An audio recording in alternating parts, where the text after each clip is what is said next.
Bonjour à tous, nouvelle vidéo pour vous parler des protections contre le virus pour Windows 10. Donc c'est une vidéo qui servira d'illustration pour un tuto qui existe déjà sur le site, que vous avez sous les yeux. Je mettrai ce tuto en fin de vidéo et en commentaire de la vidéo avec d'autres tutos, parce qu'il y a pas mal de choses qui sont éparpillées, dont aussi des vidéos, et donc je voulais un peu récapituler le tout pour que vous ayez une vidéo avec l'ensemble des conseils pour sécuriser Windows 10. Donc sur le tuto, il y a une partie sur les antivirus, je vais pas trop m'attarder dessus parce que ça m'agace un petit peu les questions quel est le meilleur antivirus et compagnie. Ça n'importe rien si vous ne savez pas comment les infections et les virus sont distribués, et si vous n'avez pas suivi quelques recettes pour sécuriser Windows afin de pouvoir vous en protéger et les éviter quand on sait comment elles sont distribuées. C'est-à-dire que par exemple si vous avez un antivirus et que vous téléchargez des cracks, tôt ou tard vous êtes certain que vous allez infecter Windows. Donc je ne vais pas trop m'attarder dessus. On va surtout voir en fait la partie 3. Donc on va parler des scripts malveillants, les blocages, enfin les bons réglages du firewall Windows, vite fait les navigateurs web, et aussi pour terminer les sauvegardes et images système. Ça c'est assez sympa pour en mettre un Windows d'aplomb assez rapidement. Alors les scripts malveillants, donc on va, enfin c'est devenu très utilisé depuis fin 2015 avec des campagnes de virus par mail qui ont émergé et qui étaient très importantes début 2016 et qui commençaient un petit peu à s'atténuer. C'était essentiellement par des mails envoyés avec des zips qui contenaient soit des JavaScript, des .js, soit des VBS, donc des Visual Basic Script. Et tout ça, ça repose sur Windows Script Host, c'est-à-dire le processus ici WSCript qui permet de jouer ces scripts. Et si on bloque ce processus, ou si on empêche avec le firewall de Windows de pouvoir se connecter avec ces scripts, vous bloquez le téléchargement des trojans, des ransomware et compagnie, et ils ne pourront pas s'exécuter sur l'ordinateur. Avant ces campagnes de mail, il faut aussi savoir qu'il y avait aussi les virus par clé USB qui étaient pas mal importantes. Là c'est pareil, ça s'est un petit peu atténué, et ça utilise aussi ces scripts. Donc si vous bloquez ces scripts, vous protégez de ces virus par clé USB. Alors avant de bloquer les scripts, je vais juste vous montrer avec le firewall déjà comment bloquer ces scripts. C'est-à-dire on laisse les scripts tourner, s'exécuter, mais ils ne peuvent pas télécharger ils peuvent pas se connecter à des sites distants pour télécharger et exécuter des malwares. Sinon après on peut carrément les bloquer, donc bloquer PowerShell, ces trois processus, et ainsi vous protégez totalement des scripts. Après il faut savoir qu'il y a aussi des scripts qui sont légitimes, qui peuvent être utilisés par des programmes. Donc bloquer totalement ces processus, ça peut poser des soucis. J'ai notamment les portables Lenovo, ils ont des scripts dans les programmes Lenovo, donc faut voir ou pas si ça peut gêner. Alors donc pour le firewall, c'est ce tuto là, un firewall les bons réglages. Et il y a un paragraphe au début où je vous ai mis des règles en ligne. C'est-à-dire que vous pouvez importer ces règles sur votre firewall Windows, et ça va mettre les bons réglages, ça vous évite de les créer manuellement. Par contre, ça va supprimer tout ce que vous avez comme règles. Donc si vous avez des règles par défaut de Windows 10, c'est pas gênant. Si par contre vous avez commencé un petit peu à faire des règles pour vos applications et tout, ça va les supprimer. Donc il faudra les refaire derrière. Ou alors vous n'utilisez pas ce script et vous les créez manuellement. C'est expliqué à la suite du tuto. Donc pour ça, il y a un zip, on télécharge. Voilà, il est pas très gros. Donc là, il va être dans mon dossier téléchargement. Je vais le ramener sur le bureau, histoire de... Voilà.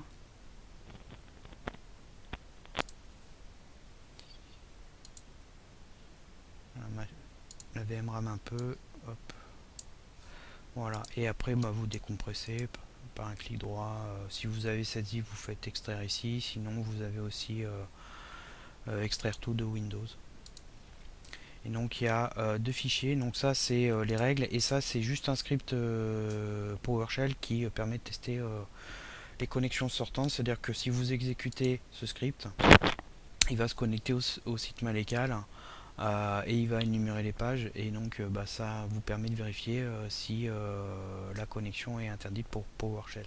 Donc là on fait oui avec la touche haut et entrée, et on voit que la connexion elle se fait sans souci, et il liste les pages. Donc là je vais importer les règles. Donc pour ça vous allez dans le panneau de configuration de Windows, voilà, et on va dans pare-feu ici, et vous allez dans la partie paramètres avancés. Donc dans les paramètres avancés, vous positionnez bien sur la première option là, comme ici, hein, et vous faites un clic droit dessus, et là vous avez importé la stratégie. Donc là il vous prévient que les règles que vous avez déjà vont être supprimées, hein. Il vous demande si vous voulez être sûr, donc vous faites oui, et vous allez chercher soit dans votre dossier de téléchargement, soit sur le bureau comme j'ai fait, là où vous avez décompressé le zip, ce fichier WFW. Voilà, donc là il nous dit que la stratégie est importée, et quand vous allez dans les règles sortantes, vous avez tous les blocages avec ce que je vous ai dit, et notamment aussi Explorer qui peut être utilisé par des trojans avancés pour se connecter. Donc là en fait on l'autorise simplement pour le partage de fichiers, mais tout ce qui est port 80 et autres c'est interdit. Et après tout simplement on réexécute le script, hein, histoire de tester, mais là normalement ça devrait être bloqué, il n'y a pas de souci. On va voir un message d'erreur qui dit qu'il ne peut pas se connecter, voilà, au site distant. Donc là on a PowerShell et compagnie qui sont bloqués, les scripts malveillants, si vous en exécutez un par mail, il ne pourra pas se connecter pour télécharger le trojan et l'exécuter sur l'ordinateur. Donc déjà là ça augmente pas mal la protection. Et si vous voulez aller plus loin, au niveau du blocage du script, alors soit vous installez Marmiton qui permet de désactiver Windows Script Host, c'est-à-dire vous tout simplement vous le passez en désactivé, et par contre vous pouvez donner des scripts en liste blanche qui pourront être exécutés si par exemple vous avez un ordinateur, que je vous ai dit, Lenovo. Et sinon ici je vous ai mis un autre zip qui désactive tout simplement ces trois processus. Donc là j'ai un nouveau zip, hein, je vais aller le chercher dans mon dossier de téléchargement, je vais le ramener sur le bureau, hein, et on va l'extraire dessus. Alors c'est pas obligatoire, hein, le bureau, hein, c'est juste une habitude que j'ai. Voilà, donc là on a un script. Alors pour info, pour ceux qui s'intéressent, il y a un lien ici qui explique. C'est une fonction fournie dans Windows en fait, où vous passez cette clé disallow run à 1, et après vous pouvez en fait créer 1, 2, 3, 4, 5, 6, 7, 8, 9, 10 en mettant égal apostrophe apostrophe et l'exé, et en fait ça va le bloquer. Donc là après simplement pour jouer vous double-cliquez sur votre règle, vos fichiers pour règle, donc ça lance l'éditeur de registre, et il vous demande si vous voulez continuer, vous faites oui, voilà.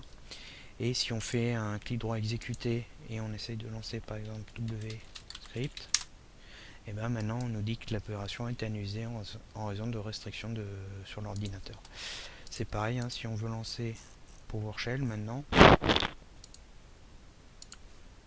voilà, je clique, il se passe rien, hein, donc là il est plus fonctionnel. Donc là on a carrément bloqué les scripts, enfin les trois processus liés au script de Windows, et donc là vous êtes carrément protégé, c'est à dire que si vous ouvrez un zip et vous tentez de l'exécuter, il va se passer la même chose que là, vous aurez un message qui vous dit que c'est interdit. Donc ça déjà c'est pas mal parce que vous protégez de pas mal de types d'infections. Donc c'est déjà une bonne chose. Ensuite au niveau des vous avez les navigateurs web à sécuriser. Donc il y a 3 pages, hein, avec des propositions d'extensions à installer. Il y a au moins les protections, enfin les anti-pubs, surtout si vous allez sur les sites de streaming illégaux qui sont installés, parce que ces sites sont bourrés d'arnaques et de virus proposés par ces publicités. Notamment actuellement vous avez les arnaques téléphoniques, hein, vous avez des messages qui bloquent le navigateur web, qui vous dit que vous avez des erreurs ou que vous avez des virus, et vous avez un numéro de téléphone avec un technicien à appeler. Souvent ils sont passés par des techniciens à Microsoft, et le but c'est de faire la vente forcée vous faisant croire que l'ordinateur est infecté et en essayant de vous faire acheter des logiciels de nettoyage, des antivirus et un abonnement à leur hotline pour des sommes assez importantes, hein. Ça peut aller de 100 à 300 euros. Et en bloquant les publicités, vous bloquez ces arnaques. Donc je vais pas détailler parce que bon, les bloqueurs de pub c'est assez commun, c'est assez connu. Perso j'utilise uBlock, hein, qui est pas mal. Et sur les pages vous avez aussi une partie confidentialité avec le tracking utilisateur, le pistage utilisateur. Donc vous avez aussi comment bloquer les tracking cookies, donc les cookies qui permettent de vous pister, de vous suivre. Donc c'est assez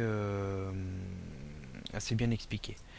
La seconde chose ensuite, c'est vos programmes, notamment les plugins des navigateurs web où il faut absolument les maintenir à jour, notamment Flash et Java.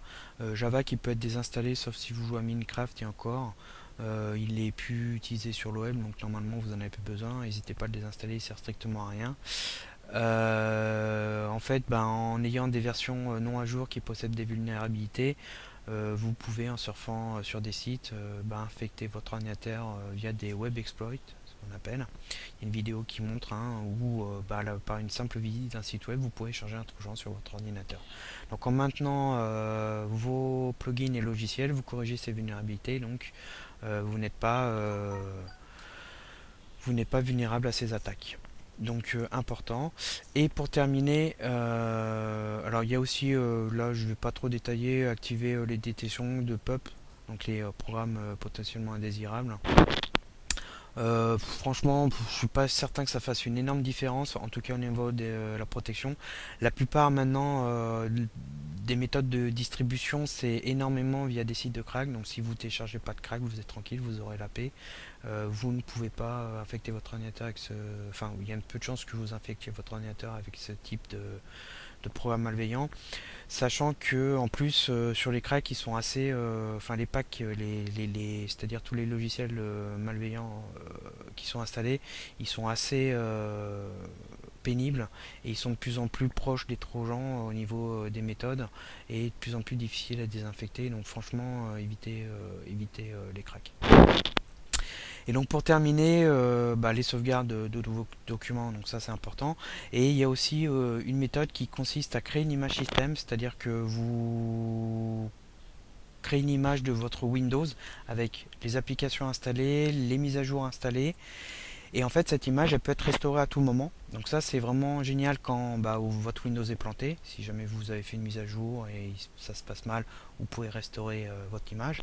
Et si vous infectez votre ordinateur, donc si vous infectez Windows, au lieu de vous prendre la tête à scanner avec 50 programmes, comme on fait souvent là, WCleaner, ZHP Cleaner, Rockiller et compagnie, qui au final parfois ne supprime pas tout, et simplement vous restaurez votre image et du coup vous supprimez, vous repartez sur votre Windows fonctionnel.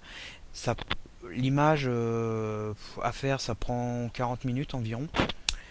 Faut par contre avoir soit un second disque, parce que faut pas faire l'image sur votre disque ou Windows installé, parce que s'il plante, votre image ne pourra pas être restaurée, soit sur un disque dur externe, et il faut l'actualiser de temps en temps pour suivre les mises à jour, parce que si vous avez une image qui date d'il y a 6 mois, vous aurez 6 mois de retour sur les mises à jour Windows, et donc quand vous allez restaurer, vous allez devoir les faire, et c'est assez pénible.